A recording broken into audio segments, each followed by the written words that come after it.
Hello, my name's Kanji Coder, and I fucking hate this, and that's not a goddamn joke. This is shader source fragment number 8, is the bombs for Josh shader, and this is our function that is going to take a certain pixel on the screen and resolve it to a randomized sample chord within the set of valid sample chords that that pixel maps to. We're going to abstract our pixel as a thing called a pane of glass to give it dimensionality. This is wrong. We don't fucking need this. I'm keeping it in here for reference. This right here, we don't fucking need this. Keeping it in here for reference, though.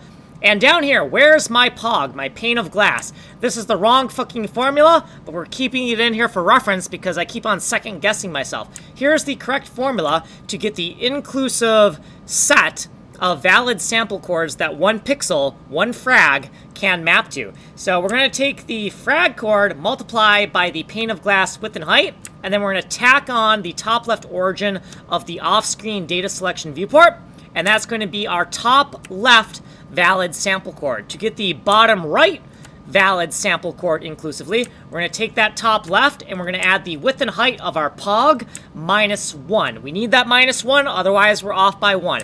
This is the inclusive rectilinear selection of valid sample chords that one pixel can map to. Then we need to randomly select from that region, right?